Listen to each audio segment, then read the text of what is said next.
Hi, everyone. This is Shirley Solis, and I am super excited that you are joining me today. Guess what? I have a mom and son tag team that I've been following for quite some time, and I'm really excited that I get to interview them.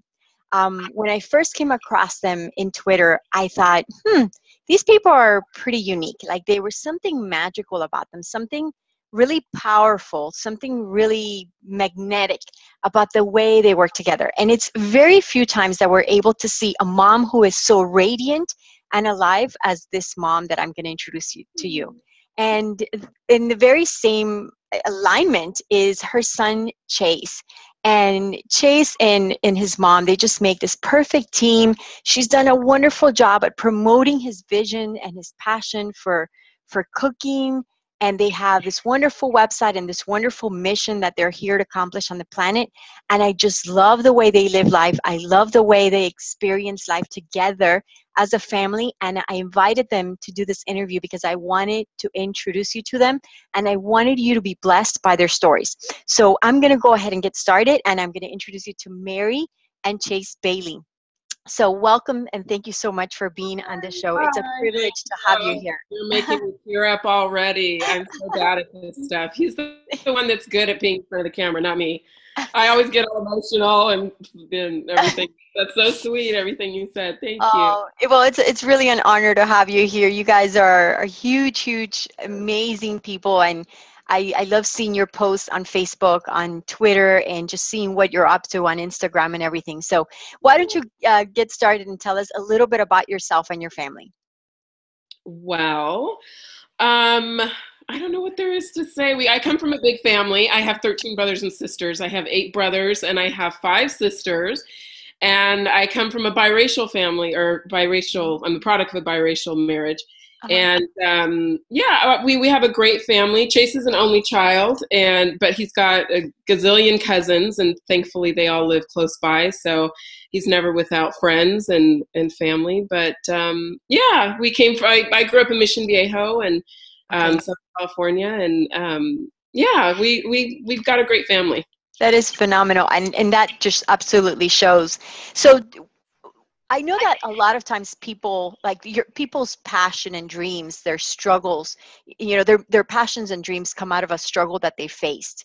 So would you share why that's true for you, and how would you share that, how Chase and your face was born? So tell us a little bit about that. Actually, it's interesting because Chase in Your Face was really born out of Chase's passions and his desires. Okay. And it sort of organically turned into a pathway for him to gain a better education and a life education. So he was, I write about this in our blog, but he was just for the longest time, talking about how he wanted to start a cooking show. And when I get older, I'm going to have my own cooking show and my own blog and all of these different things. He was inspired by other chefs. And I'll back up just a little bit. And that is the irony of all of this is that Chase had such strong food aversions when he was a baby. I mean, it was just the hardest thing to get him to eat, and it was affecting his health. And I mean, we tried all kinds of therapies and everything else, and it just didn't work. But it was him. He was the one who actually came across the cooking channels, and he was just watching them, and it was like how kids are with video games. That's how he was with the cooking show. It was like, come home from school, turn on the TV and watch cooking shows. How old was he? This was probably about 5 years ago now. And he just became, I hate the word obsessed, but for lack of a better term, he became obsessed with it. But it was such a great thing because it put him in the position, it put me in a great position to start introducing new foods to him all of a sudden he was like, I want to try this food and that food. And I mean, as you know, being a mom, it's like, oh my gosh, this is so great, because you're just thinking about their health and all of those things. And in their minds, it's just like a new adventure. So it was a really great thing. And so out of that was born this strong passion, this strong desire, and he just gravitated toward the culinary world. And he just kept talking about it. I want to start my own blog, have my own restaurant. So just one day, it just hit me, and I was like, you know what? I don't see any reason why you can't do it now. Why do Wow. you have to wait till you get older, to make your dreams come true? You don't need to do that. Let's just give it a shot. Let's try it. So Wow. that's sort of where it started from, was just his own passion, and it's just grown from there. It's every day, you know, um, we're just shown a new vision, and the vision just grows and grows and grows, and here we are now. Wow, it is it's absolutely phenomenal because I had no idea. So did you have some technical background? Did you have a way to jumpstart into that, or you had to learn about blogging and websites Oh God, no. to Oh help? my gosh. I had no clue whatsoever. I come from this management background in the packaging industry and customer service. I have some computer skills, nothing about blogging. I never actually social media. I was not on Facebook, Twitter, none of that stuff. Knew nothing about it. So by the grace of God, I have a niece Uh-huh. who understood blogging, knew all of this technical stuff. And I was like, you know what? I'm just going to have to learn this. So I just happened to be talking to her about it at Christmas time. I don't even know how the subject came up. And she's like, oh, I know how to do this, and I could teach you that and this. And so I'm like, okay. So it really was born it was just my little Canon camera Uh-huh. and Chase's recipes that he had come up with. And my friend let me borrow her kitchen because my kitchen at the time wasn't good for filming in. And my niece, who knew how social media worked and kind of helped me set all that up. And that's where it started. And this has been a whole new career path for me that I had no idea I'd ever walk down. I had no experience, no education, just nothing. But, it's one of those things that it's your child, and it's something that's important to them. And Right. so something's important to your child, you can't say, well, because I don't have this knowledge, we can't do it. You have to push forward, and you have to say, okay, this is an opportunity for me to grow, to help them grow, and to also be an example, to let them know that you can do it. Absolutely. And I have to tell you, it's almost like you both were born for that because you both have such a wonderful image and a level of excellence and quality for all of the videos that you put forth, your photos. I love the Christmas image you guys had with you're dressed That as was elves. so fun, actually. Like, you guys have great personality, and it shows. Like, it just comes across in every video, in every image, and in every picture you take, every post. So it's really fun to watch this passion of your individual passion, and how that the platform of Chase in Your Face as this a video blog to show his cooking recipes is just it's absolutely phenomenal. Oh, thank you. It's fun. It's It fun. is. It's work, but it's fun. It's Yeah, really yeah.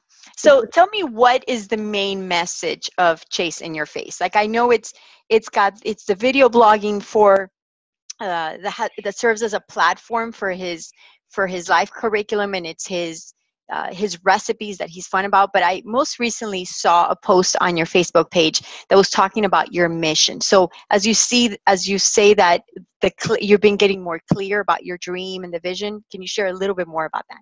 Yeah, it's you know what it really is just about celebrating people celebrating their life and their individuality. When Chase was diagnosed, as you know, with autism when he was 2, and through that process, what I learned was to try and move away from that diagnosis and really just look at him as an individual and realize he's just unique.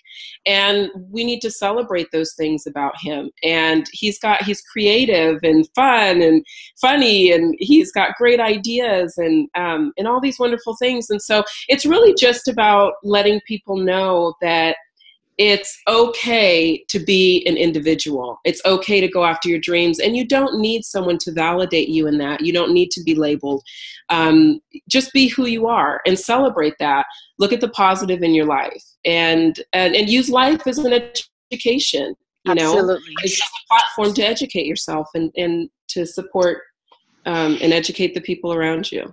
Yeah, I know that recently you took a trip to Washington, D.C., and that's Oh, part of your life curriculum. Can you share a little bit more about what this life curriculum entails and what would it look like on your everyday, everyday life for you and for Chase, of course? Um, well, you know what? Life curriculum is just that. Everyone goes to school, right? So that they can learn how to do life. Once you Right. get out of school, you're supposed to take that education and learn how to do life for yourself and then also for others. The things that we learn in school and everything, there we have a responsibility to help others with our education.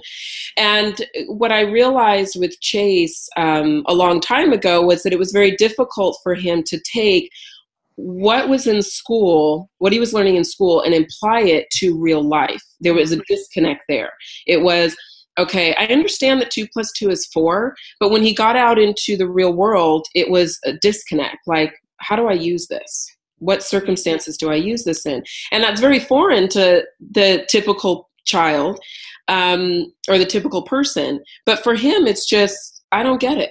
Why do I need to know this? And it was on a different level than the typical kid who will ask that question. Well, why do I need to know that? Right. His was just came from a very genuine place.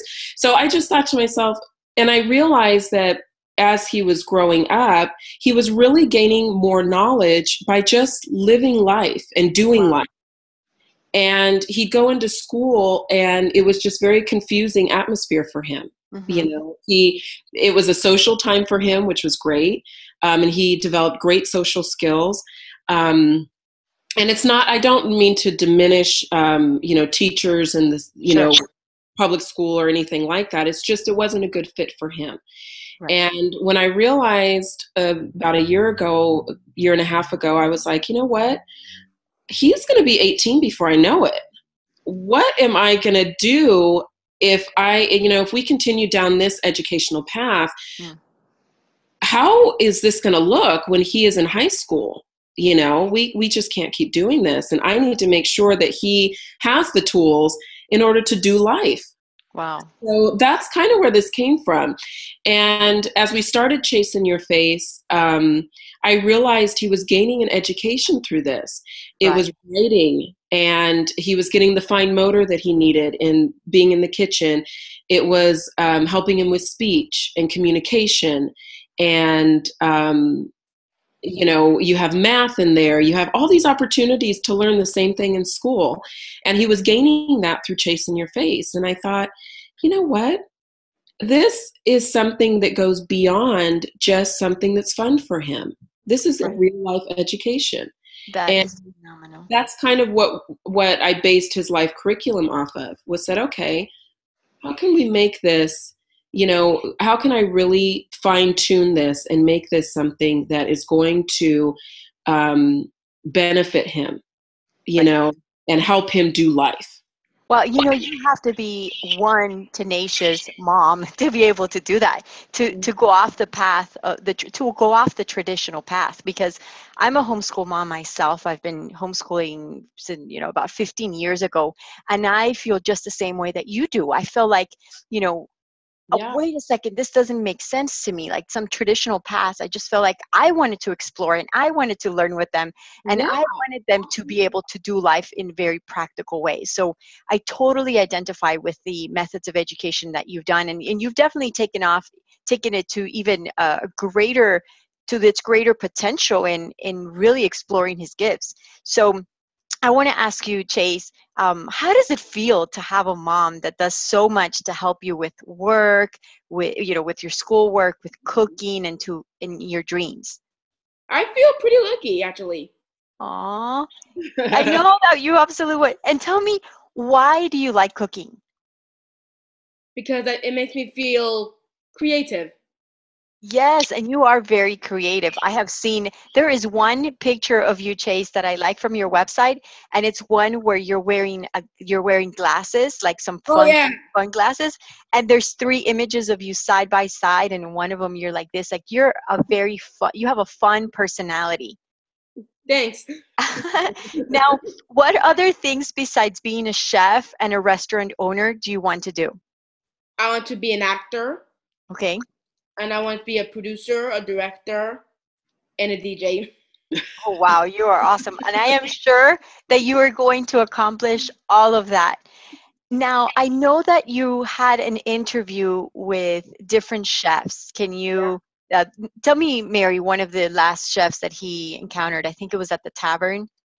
Oh Um, yeah, at the City Tavern when we were in Washington, or no, that's no, in Philadelphia. Philadelphia. Thank you. Philadelphia. Yes, Yeah. yes. So We tell went me, to the City Tavern and saw Chef Walter Stade. Yeah. okay, what Yeah. was your favorite moment of that visit, Chase? I think he's meeting Walter Stabe and his staff chefs and touring me around the kitchen. And oh, did you know like if it's like raining and snowy, they still have to go out. They have to go all the way to the refrigerator just to get like vegetables on a raining or snowing day, and Oh, that's really cold. so you mean the refrigerator is outside of where they cook?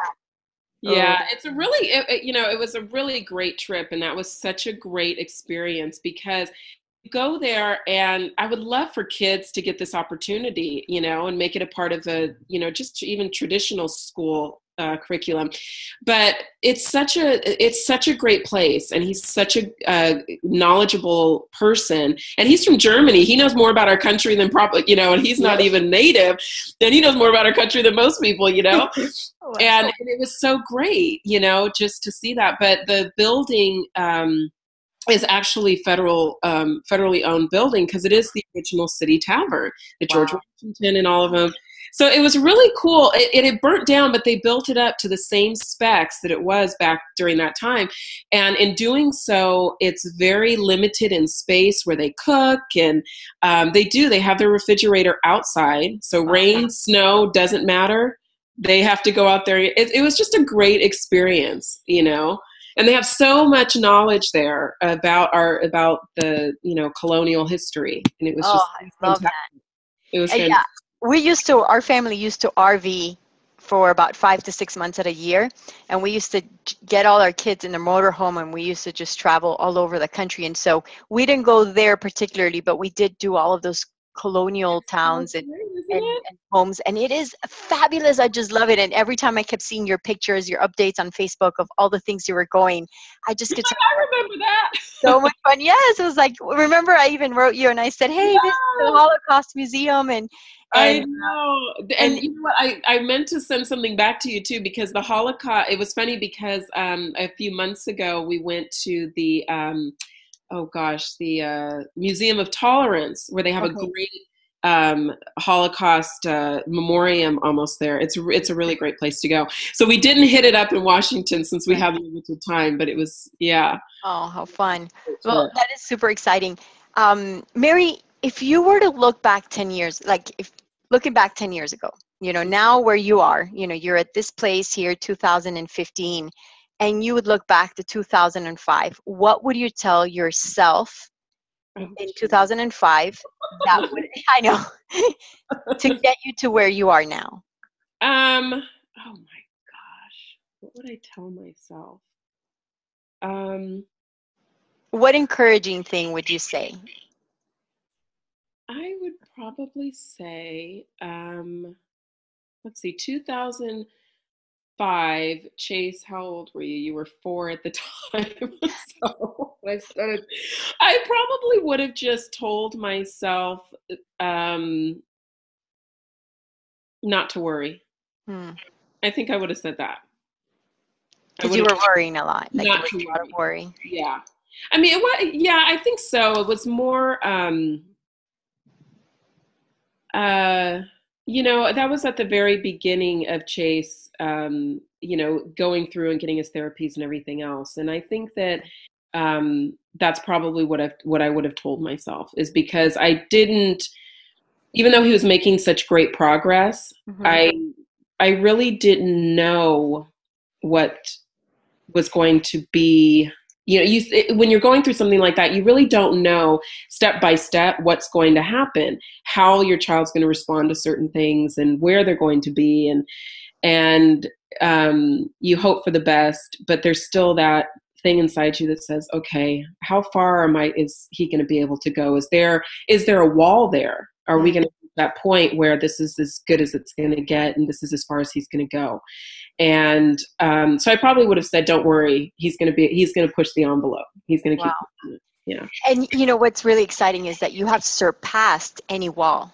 And if there it was an imaginary wall, you have surpassed that, and so it's phenomenal. Now, I want to ask either one of you or both, what would be one thing that you'd want to tell the audience, like one inspiring thing, one inspiring message about the way that you live life? I don't know. An inspiring message. I think that I would tell, I hate to sound so cliche when I say this, but I think I would tell people to just not give up on their dreams, and also to really embrace who they are. Even those things about them that maybe are different, just embrace that, and see it as something that is what makes you an individual. And utilize your gifts, really utilize your gifts, and take a good look at yourself and say, what are my gifts? And then let that light shine. Don't let anything or anyone hold you back. Oh, that is phenomenal. And I know that that's going to be an encouraging message to moms, to children, to husbands, fathers that are watching this, because we all need to hear that. I think the idea of what you said, embracing yourself, that goes beyond just accepting yourself. I mean, when we think of an embrace, it's like a self hug of accepting who we are. And you're saying, accept who you are and then apply those gifts, like use those gifts. And that is certainly what you have done. You have not just you as a woman, Mary, but Chase has done that as well. Like he is in order to have the confidence that he has when he steps up on camera and allows you to take pictures of him doing whatever he's doing. It takes a huge amount of confidence. It takes a self-acceptance of who he is to be able to come across in a powerful way that he does. So I commend you both. You have an inspiring story. And now, how can the audience find you and stay connected with you? Well, they can always follow us on all of our social media. We're on Facebook and Twitter and Instagram. And they can always read about our adventures on our blog, and they can watch Chase's his episodes on YouTube. We have one we're going to be posting tomorrow with Becky Reams. Okay. Becky Reams. She came out and did an episode with him. So we're excited for people to see that. It's really fun. Okay, so the website, can you give the full website name out? The website is chaseinyourface.com, and it's spelt really funky, but it's CHASENYURFACE.com. Perfect. And that's where we are on everything, chaseinyourface.com. Great. And I want to ask Chase, when all of these people that are listening to you, when they show up on your website, what recipe or episode do you want them to look up first? Like, what's your favorite recipe? Or do you say, okay, when you get to my website, you have to try this dish or watch this episode? I don't know. Maybe I can tell them like my peanut butter cup pound cake. Ooh, peanut butter cup pound cake, right? Yeah, that's really, really good. Yeah, that sounds really, really good. So, okay, there you have it, people. The peanut butter cup pound cake is one of Chase's favorites. He says, by his own words, that it's really good. So I encourage you to visit their site, to be inspired, to have your children look at this young man and see what he's done with his talents. And you, mom, if you're watching, to look at the life of Mary's life and see how she's used her talents. And even when she didn't know what to do, even when she wasn't qualified with knowing about blogging and social media, how she stepped outside of her comfort zone to be able to lift her son up. And in her lifting her son up, she lifted herself up as well. And so this is what it's all about. It's about growing ourselves as humans. It's about encouraging our family and lifting the entire family up and moving forward and achieving our dreams and living a life that's fabulous. So thank you so much for joining me on this wonderful episode. I look forward to connecting with you again. Take care and goodbye. Bye. Bye.